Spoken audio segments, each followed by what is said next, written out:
കാലത്തെ ഹോസ്പിറ്റലിലേക്കാണ് കേട്ടോ.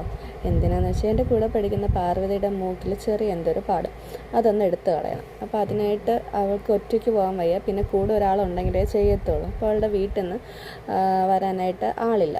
അപ്പോൾ അവൾ എന്നെ വിളിച്ചു. അങ്ങനെ പിന്നെ ഞാൻ കൂടെ പോയി. വേറെ തൊഴിലൊന്നും ഇല്ലായിരിക്കുമല്ലേ. പിന്നെ എനിക്ക് കുറച്ച് ഫോട്ടോ സ്റ്റാറ്റും ഒക്കെ എടുക്കണമായിരുന്നു. അപ്പോൾ നമ്മൾ വേറെ ഉള്ള കടകളിൽ എടുക്കുന്നതിനെക്കാട്ടിയും കുറച്ച് കിട്ടുന്നൊരു കട അവൾക്കറിയാമെന്ന് പറഞ്ഞു.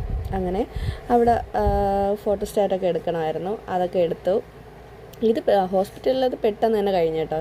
പിന്നെ അത് കഴിഞ്ഞൊരു മാർജിൻ ഫ്രീ കയറി. അവിടെ കയറിയപ്പോൾ കണ്ട സാധനങ്ങളൊക്കെയാണ് ഇത് കേട്ടോ. കുറേ കമ്മൽ, പൊട്ട്, വള, മല, പെമ്പിളരാകുമ്പോൾ ഇതൊക്കെ നോക്കുമല്ലോ അല്ലേ കാണുമ്പോൾ തന്നെ. പിന്നെ ഈ ആടുന്ന സാധനങ്ങളുണ്ട്, ഇതൊക്കെ കാറിലൊക്കെ വെക്കാൻ കൊള്ളാൻ കേട്ടോ. എനിക്ക് ഇമാതിരി ഐറ്റങ്ങളോട് ഭയങ്കര ഇഷ്ടമാണ്. അതുകൊണ്ട് ഇങ്ങനെയൊക്കെയുള്ള സാധനങ്ങൾ കാണുമ്പോൾ ഞാൻ അവിടെ തിരിഞ്ഞ് സ്റ്റക്കായി നിൽക്കും.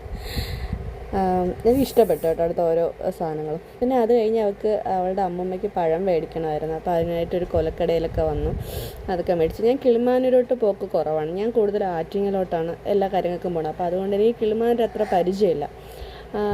ഇവളുടെ സ്ഥലം കിളിമാനൂരായതുകൊണ്ട് അവൾക്ക് കുറച്ച് കാര്യങ്ങൾ അറിയാം. പിന്നെ ഒരു ഫോൺ കടയിൽ കയറി കേട്ടോ. അത് അവളുടെ എന്തോ ഒരു പഴയ ടാബ് ശരിയാക്കാനുണ്ടായിരുന്നു. അപ്പോൾ അതിനായിട്ട് അവിടെ കയറി. പിന്നെ ഞാൻ അവിടെ പോസ്റ്റ് അടിച്ചിരുന്നു, അവൾ ബാക്കി കാര്യങ്ങളൊക്കെ നോക്കി.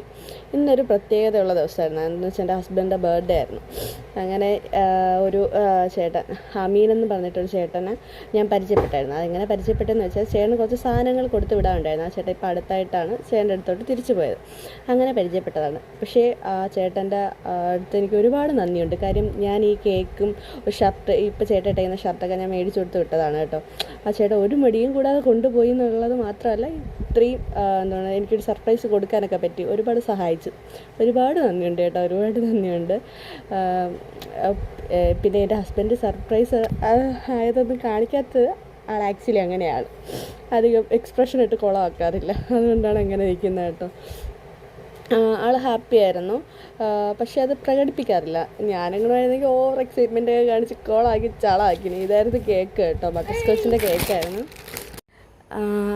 അമീൻ ചേട്ടൻ എന്നോട് ആ കേക്കൊക്കെ മേടിക്കുമ്പോൾ ചോദിക്കുന്നുണ്ടായിരുന്നു ഏത് ഫ്ലേവർ വേണം എന്നൊക്കെ കേട്ടോ. അപ്പം ഞാൻ പുള്ളിക്കാരെ ഏതും തിന്നുന്നു. ഒരുപാട് നന്ദിയുണ്ട് അമീർ ചേട്ടന്.